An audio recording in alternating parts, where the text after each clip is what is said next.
Hey guys, this is your boy Ibrahim, aka Pally Rican Beast 718. As you can see, I'm about to take my next dose, which is 2.4 Wegovy with 2.4 milligrams, week 26. So here it goes. What's up, guys? I'm about to, inject myself again, and I got a lot of stuff to talk about today.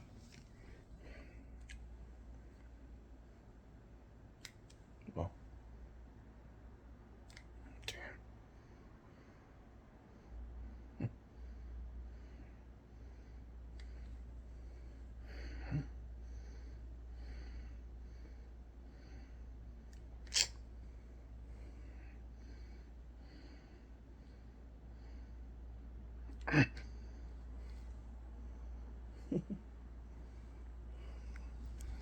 yeah, I can't even inject myself here.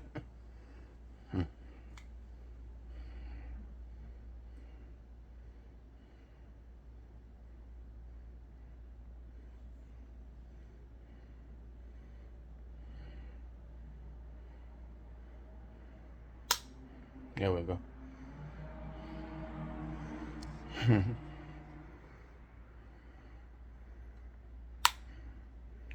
Okay.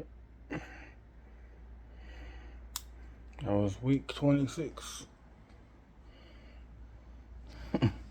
Sometimes it actually stings, like, well, anyways, I got a lot on my mind right now, especially with my mom. I've been going through a lot, and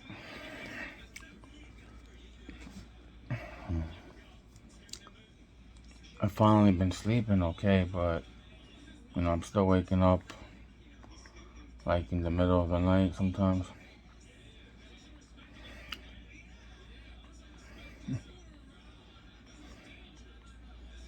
But it's like,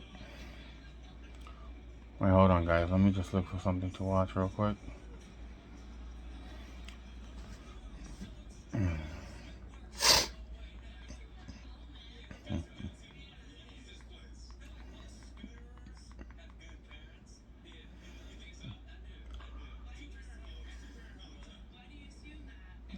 Well, anyways, like I was saying, I got a lot of stuff to think about right now with my mom, because it's like her health isn't really getting better. And July 4th was one of the worst days of my life, because the doctors already spoke to me about her, and it's not looking good. So they already told me that I'm gonna have to say goodbye to her, because she's getting worse. And that's actually gonna be the hardest day of my life whenever that time comes, because that's my mom, and earlier today, they called me from the hospital, and they told me that her blood sugar dropped and she had trouble breathing. So now she has an oxygen tube around her neck, around her face. Well, inside her nose, actually, so they could put on, so she could breathe. And she's been sleeping all day when I got there, because of the stuff she was going through today, and it seems like it's getting worse. than before. And I'm gonna have to say goodbye to her sooner than I thought because of the way she was today. And then yesterday she was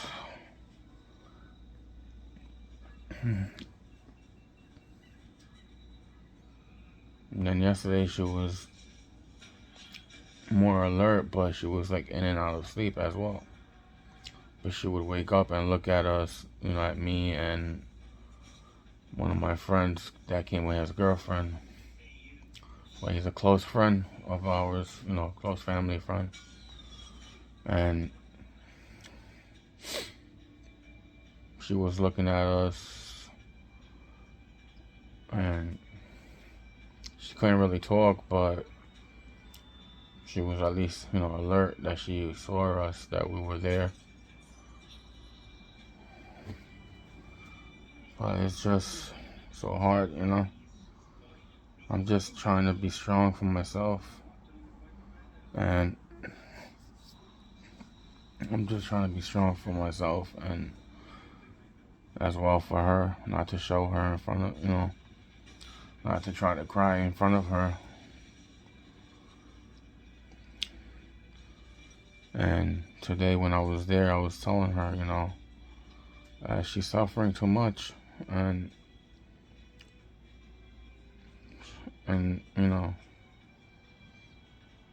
she can go if she wants, so she could go to heaven. And she won't have to suffer anymore,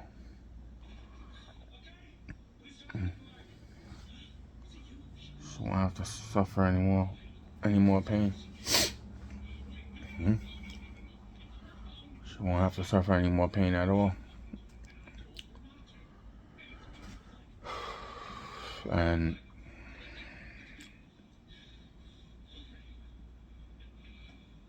I told her I'll be okay, even though I know it's gonna take time for me to actually, get better and be stronger. So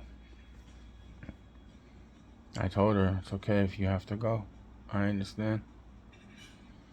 And I'll continue to make you proud of the person that I am. And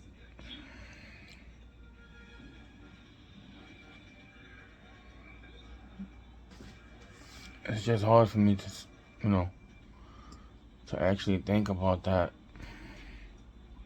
especially that day when it comes, because I don't know how I'm going to react.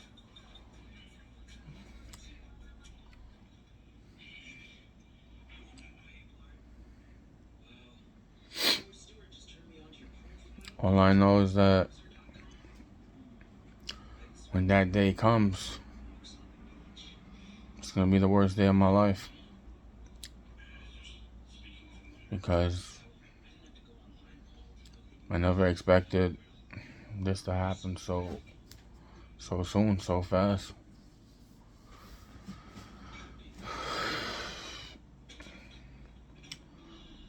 I thought maybe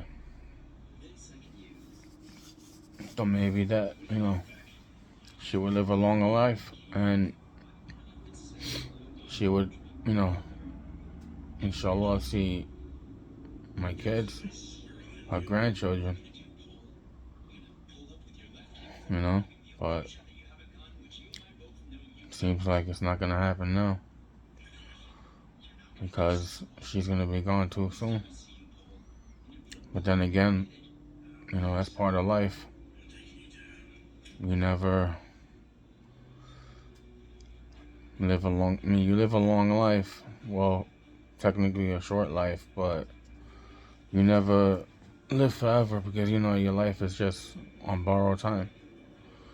So I understand everything she's going through, the pain and the suffering that she's going through right now.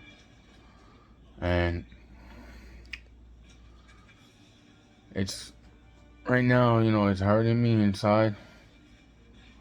And I know for a fact that that day when it actually happens, that's gonna be one of the worst days. That's gonna be the worst day of my life to begin with.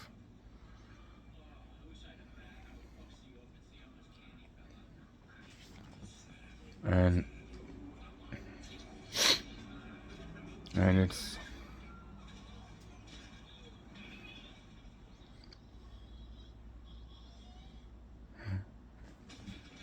really sad because she's the only family I actually have, really. I mean, yeah, I have family, like cousins and stuff, but half of them I don't get, we don't even talk.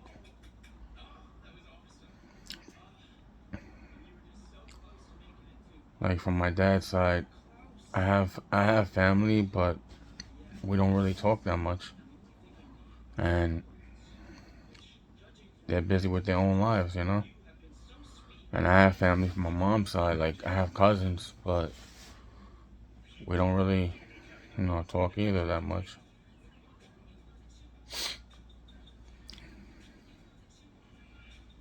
But now it's like I'm gonna have to talk to them, and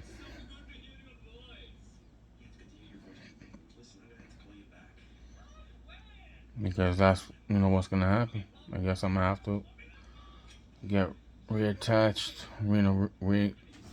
reconnect with them because they're gonna be the only family I'm actually gonna have.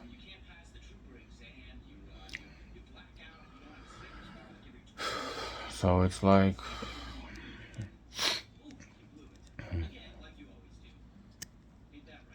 so it's like, that's part of life, right? You you just live a short life. So I guess you have to live the life, live your life to the fullest, the best way you can. So,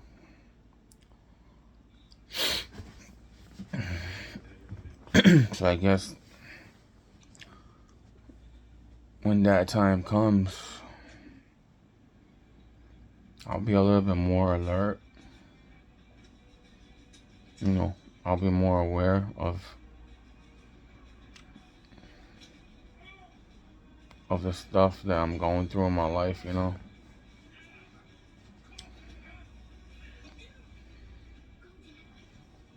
Especially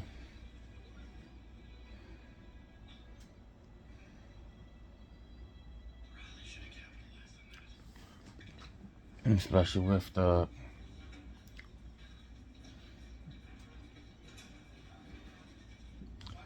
especially with what's gonna happen afterwards.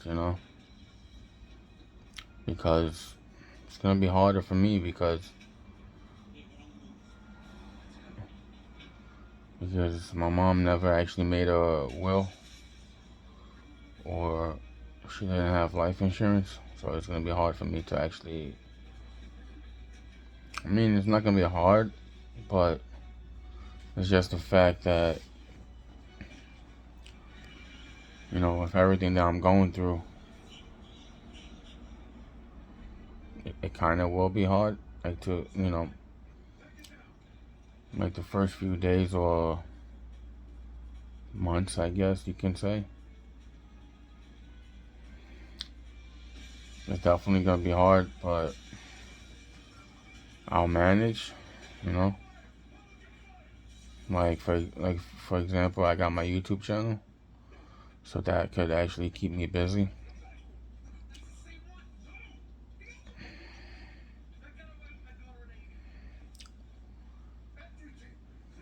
Which that would be a good thing too, because I have my YouTube channel, I have my friends that will support me and be there for me, especially when this time happens, when this time comes. Whew, wow.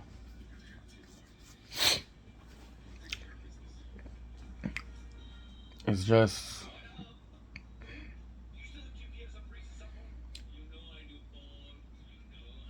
it's just so strange, you know, for all this to happen, especially with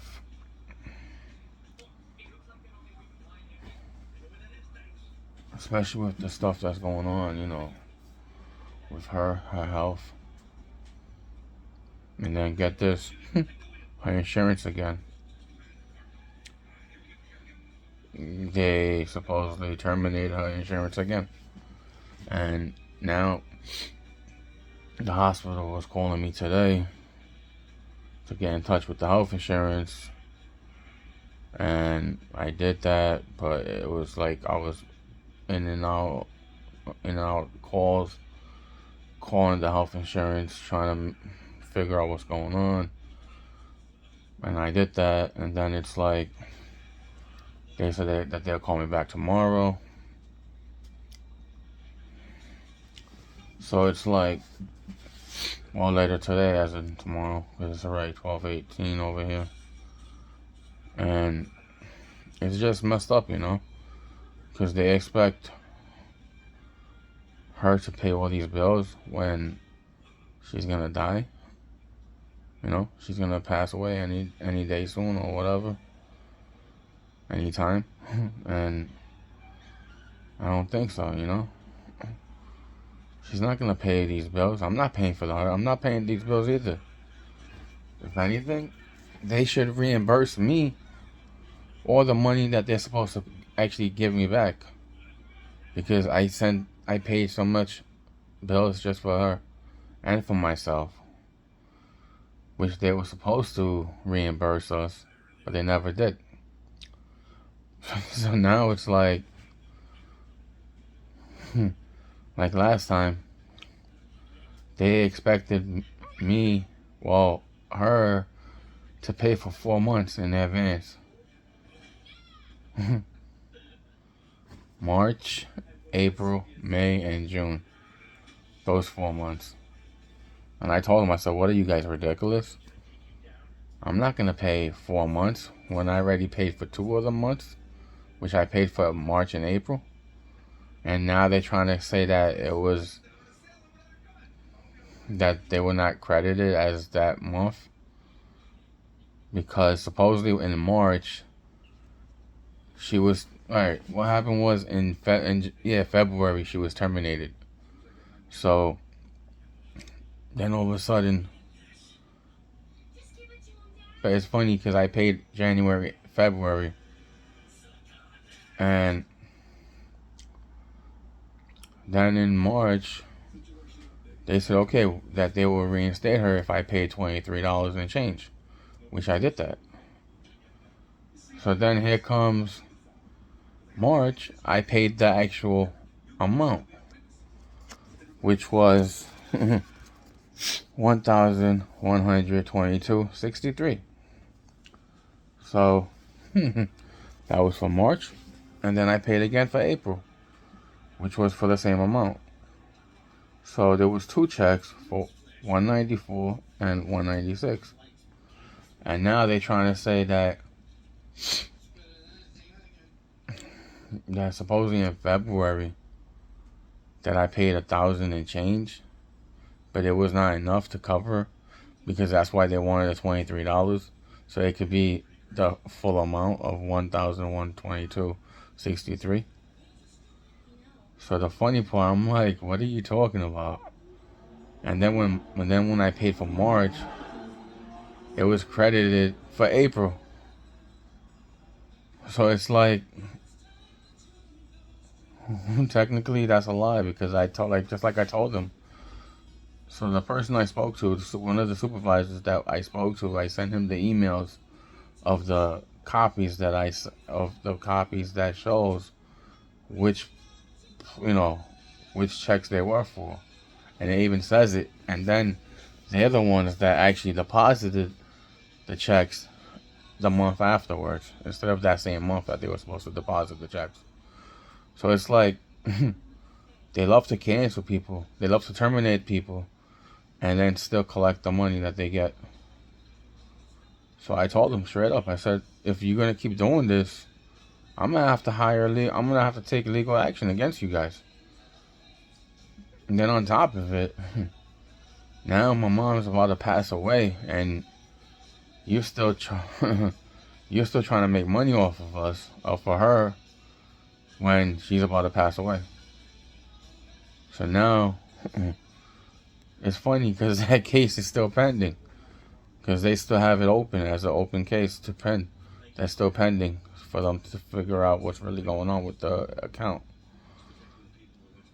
So now it's like the health insurance, the hospital, they want to take care of my mom, until that time comes. But now it's like they don't even know what to do because they're even calling the health insurance. And it's like they're getting the runaround. So am I. So now it's like they're gonna call me back tomorrow. I hope. As in today. I hope they do call me back because it doesn't make sense if they're gonna lie and then not even bother to call me. It's like, seriously, you're gonna lie and then still make money off of people? Like, who does that? Like, on some real shit, bro. Seriously, who does that? Anyways, this is your boy Ibrahim, aka Pally Ricky Beast, 718. Be easy. Peace out. One love. And remember to keep following me on Instagram, Twitter, Facebook, and continue to subscribe and share my page. Alright? Peace out, guys. One love.